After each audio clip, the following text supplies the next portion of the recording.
Ciso. Oh, it's fabulous! A strike to get you up off your seats.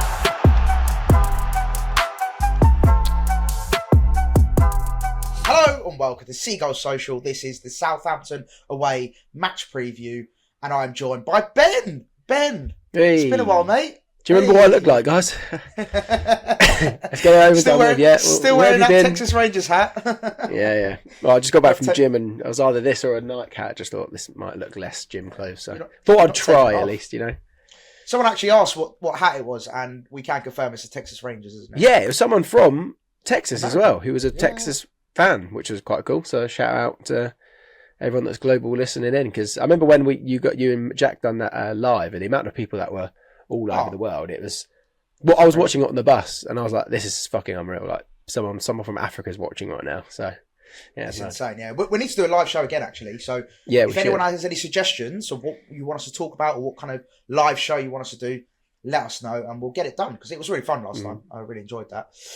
Right, Ben, we are here to talk about Southampton away. Now, we've had a great couple of wins. Chelsea at home, both times in the FA Cup. Chelsea. We've done the double over. It's always nice to do the double over. Chelsea. First time was so nice.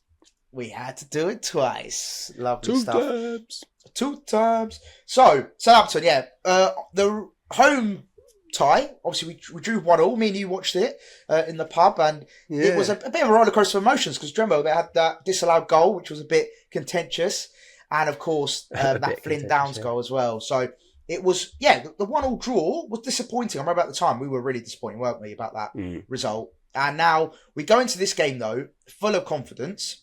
And we've had some really, really good wins under our belt. And it looks like our team's pretty settled now, I feel like. That we've had the same 11 for 2 games in a row. Hopefully, it'll be the third for Southampton. Are you confident going into this one, Ben? Oh, I mean, I was confident when we went in playing against Southampton on that Friday night, but we ended up drawing 1-1. So, yes, I'm confident, because we should absolutely beat Southampton, because most teams do in the Premier League this season. I think it's the last win was Ipswich, right? I'm just quickly have a look. Yep. Yeah, that's it. Last win was Ipswich, which 2-1. for them's away as well, which was a huge result for them in the relegation battle. Whether they'll survive, I doubt it. But I mean, in terms of relegation battle, it was a very good result. So they do have a win in them at some point, and if they turn up, I mean, they go for Derby's record at the moment. They are really, really close. But I think they should need one more win to get 12 points. Yeah. Okay. So they probably will, which just shows how abysmal that Derby side were. Because if we're thinking about how not abysmal, I think that's probably rude to say Southampton have been, because at least they try and play nice football. But they just haven't been that great this season, apart from against us, really, which was a bit crazy. But I'm looking back at when we played them. I was trying to find it actually. Because we were going through a good spell then, right? Yeah, we just won back to back. So we just beaten Bournemouth away. We just beaten City at home, and we're thinking, God, let's kick on now. And that result actually against Southampton was the start of our abysmal run. I'm just looking at it now. We drew, and then we lost, then we drew, then we lost, then we drew 4 times in a row before. That was the rest of the year. We didn't win for the rest of the year. It's crazy. So hopefully we're going to now come out of that bad spell. And, we've got a couple good results recently, obviously both against Chelsea. Let's hope we can do the same against Southampton and kick on again, because playing with 2 midfielders is working again, thank God. We don't have that donut formation as Mike King described it as. But no, you're bang on. It's one of those teams and one of those results where we always talk about it. I think lots of people mention it now. After we beat Chelsea twice with the bounce, everyone's saying it's just going to be our luck, or it's going to be typical of Brighton to then get a bad result against Southampton. It's just in our DNA. It feels like every time we have a good little run. Yeah, we then play a team that's languishing at the bottom, and we should be expected on paper to beat them, but we don't usually perform against the lesser sides. I don't want to be disrespectful, but the teams that sort of, in the bottom half, we do struggle against. And it's weird to sort of pinpoint why that is, because we have got an amazing attacking sort of quartet at the moment. They're all on flames, especially Minter, Matoma. Obviously, Danny Welbeck contributes a lot. And then you've got Rutter as well, who's just the boy. We all love at the moment. So you'd like to think that attacking quartet will be on flames. And defensively, we've actually looked really solid with Webster and Van Heck. we've actually looked really, really solid. Obviously, Veltman, arguably our player Lewis of the Dunk, year. who? Let's talk about that actually, because there's been a bit of debate online. Do you think we look better without Dunk in the side? Which is, I hate to ask the question, but I have to. It's mad that we're having this conversation, to be honest. Well, recently we have for sure. I think somehow Webster's just become a new player once again. He's had this during his career at Brighton, where he's had amazing spells, and we think he's finished, and then he's come back, and then we think he's finished again, and now he's come back, and yeah, he looks like the ideal pairing with Van Hecke at the moment, because Lewis Dunk looks a little bit off it. Unfortunately, maybe he's just played so much football for Brighton, and obviously didn't have a rest. You may say he had a rest in the summer, but he was training most days of England, so it's not like he had a holiday or any proper downtime, to be honest. So yeah, he's obviously fair point, to be fair. Yeah, he's obviously taken a hit from that, I'm guessing. But it's just fantastic that Adam Webster's stepping up to the plate, because when Igor got injured and was like, oh, he's out for the rest of the season, we thought, God, season's over, it's a write-off. We got no defenders here. Didn't get anyone in. Oh no, I guess we got the Derby fella who we still need to see. Cash him. Maybe we might see him play. But yeah, I'd absolutely start with Webster and Van Hecke, because they've looked very, very solid recently. No, definitely. I was really impressed with, especially his performance against Ipswich, and then both Chelsea games. He's been really, really solid, and he just looks really calm on the ball. He looks really confident. I think maybe he's a confidence player, and he needs that confidence and that. I wonder where he's got the confidence from, because obviously he made that cameo against. Yeah, I hope so. But he made that cameo against Arsenal, and maybe just that sudden good performance. Really good. Maybe that's we saw a lot of the fans get behind him, because before that, I remember actually quite a lot of negativity was around him. I remember some random video came out about with Adam Webster and a few other players. They were doing some challenge for one of the partners of Brighton Hove Albion, doing some cooking thing. I think a few of the comments were something about him being Adam Webster found his place. Socials, didn't he? Yeah, and it was he got a lot of stick being like Adam Webster maybe should stay in the kitchen and stuff like that, which was obviously funny as a meme, but obviously personally it's not funny, because he's obviously going through it. But he's come out at the other end of that, played amazing against Arsenal, and maybe that's where he's got his confidence from, because the whole fan base got behind him after that one. No, definitely. And it's never nice to see a player getting abuse on social media. We're big advocates of that, as in people not doing it, sorry. Not that we advocate them doing it. We're very anti that abuse line. Obviously you can critique players, and that's what we do on this show. Sometimes we do critique players and talk about players' forms and stuff, but taking abuse is a step too far. And it was never nice seeing Webster. Yeah, a joke's fine. Sorry, I know I've just kind of said it was funny, but I mean a joke's fine, but the abuse obviously isn't. I just want to clarify. No, of course. And I think that's we always say on this podcast, that's where you draw the line. It's you can make a few jokes, you can make a few memes, because obviously, again, we post quite a lot of that on our socials, but it's when you take the abuse a step too far, it's where you've got to draw the line. And it's never nice. Your own players, you should never really abuse your own players, because what do you gain out of that? What's the gain out of that? So, it was really nice to see him bounce back, and I feel like he's now starting to hit his stride, and hopefully he can keep that consistent form throughout from now until the end of the season. That'd be really, really nice to see. And then looking ahead to the World Cup for England as well. Exactly, Even cooler. Him, Hinshelwood and March in the England squad. And Dunk, hopefully. But right, let's talk about Southampton, Ben, because like you mentioned at the top of the show, they are really struggling. You mentioned the only win recently has been against Ipswich away. Swansea in the FA Cup, they won 3-0, and then they had a draw against Fulham. But aside from that, they've lost every game they played, which is is insane. And they are currently sitting at the foot of the table with 9 points. The 8-point gap between them and who's at the bottom there. Let's have a look. Leicester and Ipswich, so they're on 17 points. So, they're really, really struggling for form. Their last sort of lineup, I'll just go through their lineup for their last game when they lost 3-1 against Bournemouth. So they had Ramsdale in goal, Bree, Bednarek, Wood in a back three, with Walker-Peters and Wellington as the wing-backs, Smallbone and Aribo, Fernandez in the attacking mid, and Sulemana and Unachu up top. Now, when I read those names out, who stands out for you? Who would you be worried about if Southampton can hurt us? Because we saw that they drew against us 1-1 in the home tie. So they might go into this with a bit of confidence, thinking, look, we got a draw against these boys last time. There's no reason why we can't get a win or a draw at home, especially. They want to give their home fans something to cheer about. So, is there any players that, potentially worry? Because I didn't mention Dibbling, which I don't know what's happened to Dibbling. He came off the bench. He did come on. He came off the bench against Bournemouth, So and looked lively as well. He, for me, is an incredible player. I think he's got such a big future. But yeah, aside from maybe Dibbling, because I don't know if he's going to start or not. But yeah, who worries you from that Southampton side? Sulemana, I feel like he's absolutely rapid. He's got I don't know how pace. Yeah, he's got serious pace. And did he actually score their goal against Bournemouth? I'm pretty sure. Am I making it up? Yeah, he did. Yeah. Sorry, you've gone on mute. Sorry, I was on mute. Yeah, no, sorry, he did. He did, yeah.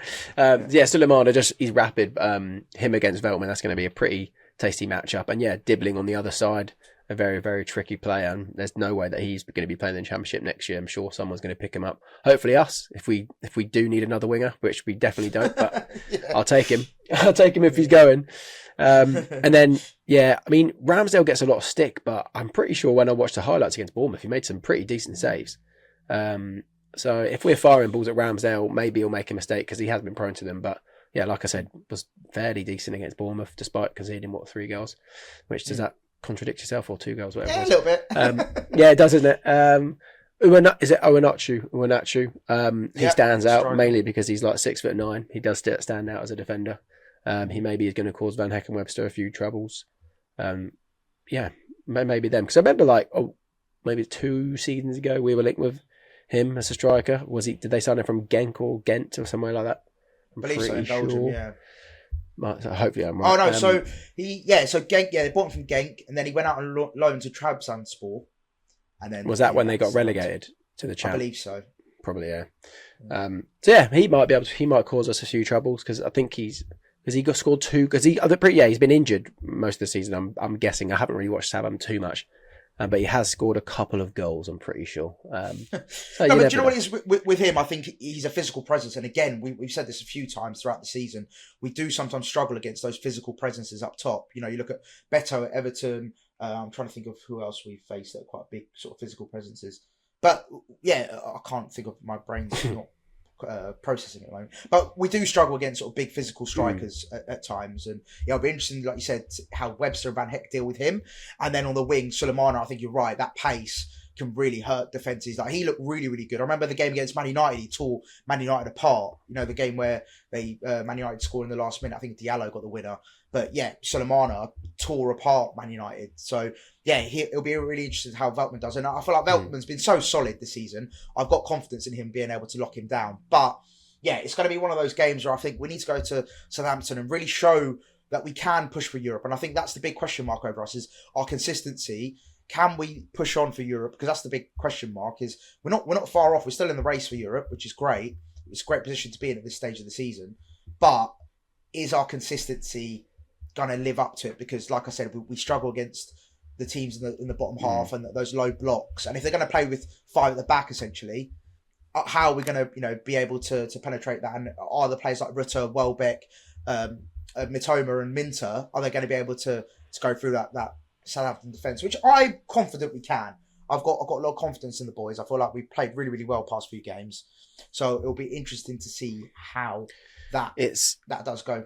It'd be so surprising to go from the 2 unbelievable performances against Chelsea and then to just slip into our usual ways against these smaller clubs, but these lesser teams. But that does happen. It's history, Brian. Saying that though, Maz, it's 2025. We haven't done that yet this year. Against Ipswich, we actually beat them 2-0 away. So you never know. And that was a really good performance. If we can replicate that, I think we dominated that game. We were both there, weren't we, in that Ipswich away game? And I thought we dominated from start to finish, really. They didn't really cause us many problems. Delap was obviously being a bit of a shithouse that game, but they didn't really cause us many problems. So if we can replicate that game, being that dominating possession, making sure that we limit Southampton's chances, and yeah, I think we've shown in the past couple of games that we can do it against the best. Chelsea being talked about title chasers, and I know they've fallen off a cliff. They have fallen off a cliff, to be fair, and maybe we played them at a good time. But I think we've shown in the past couple of games that we can do it against the best. And a squad with £1 billion spent on the team, we've pretty much dominated them in both games. So yeah, hopefully we can do the same against Southampton. I did just check up Paul Uwanachu on Flash Score. I can't believe he's 30. I thought he was a lot younger than that. That's crazy. He has scored. He's got 3 goals. 3 goals and assists in his last 5 games though. 2 goals and 1 assist. He got an assist against Bournemouth. Scored the last minute winner against Ipswich, and scored against Forest as well. And that game, to be fair to them, they were pretty decent in that game. It was Forest only beat them 3-2, and that was at home. Forest at home. I mean, we got beaten 7-0 there, so it's not a bad result. Not a bad result. They've won up to us there. But no. I think to summarise the game, I think it's definitely not a game we're going to go into thinking, it's a win, it's done, because that's when you slip up and that's when you become complacent. So I think we need to go into that game really, really taking Southampton seriously, and they can hurt you. I know they haven't had many wins under their belts, and I'm not saying that they've been formidable this season by any stretch, considering they've only accumulated 9 points. But it can't be a game where we just go into and be like, this is done and dusted, 3 points, cheers for coming, because that's when we know we're at our worst, or we can't go into that kind of mentality. But Ben, to finish this preview, what is your match prediction? I think we're going to carry on how we've been playing, and we're going to win 3-1. Oh, who's scoring? Rutter,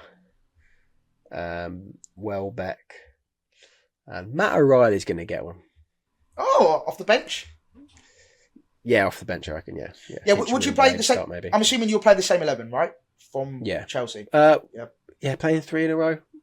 I mean, we haven't really got too much other games to worry about, to be honest. So let's throw that 11 in again. If it ain't broke, don't fix it. That's the thing. I would be so surprised if you was to make maybe a couple of changes, or even one change. I think we just need to have some consistency, have the same 11, just give those guys a run of games, and then if you start seeing weaknesses or start seeing things that aren't working, cool, of course change it. But I feel like you said, if things aren't broken, why change them? So I would like to see the same 11, and I'm also going to go for a positive result. I think they will score. I've got a weird feeling they will score, especially at home. So I'm also going to go for 3-1 as well. I'm also going to go 3-1. I'm going to go Minter. I think Matoma's going to get another one. Minter and Matoma again. They're going to get on the score sheet, and then I'm going to go for a bit of a rogue one. I'm going to go Hinshelwood header, just because. He doesn't score with his feet, that boy. Yeah, he's very good in the air. So I'm going to go 3-1 as well, Ben. But fingers crossed. We can carry on. Just saying that on the on like why change a team. We do have Bournemouth on Tuesday, pretty sharpish after. So maybe he will rest a couple. Maybe he will, because that Bournemouth game is big for us in terms of like wanting to get one up on someone that's also chasing for Europe. If we don't get a win against Southampton though, then that Bournemouth game becomes, not saying it becomes less meaningful, but surely you want to win every game you go into. I get your argument. I do agree. Tuesday obviously is a big, quick turnaround, but we're not playing we're not in any European competitions. We're only in the FA Cup, so it's not like we've got games coming thick and fast every 3-4 days. Like we do have a big enough squad to be able to do it. It just depends on fitness, like who's actually back. So. Maybe he will for a couple of fresh faces in against Southampton, and see it as a game where you can get away with that. We'll see. Fingers crossed we do get the win. But guys, thank you so much for tuning in. We hope you enjoyed this match preview, and hopefully we get the win. And of course, as per usual, please like, comment and subscribe, all that good stuff. And if you're listening on Spotify and Apple, please do leave us a review. That would be much appreciated. Give us a nice 5 stars, and we'd love you forever. But on that note, Ben. Peace.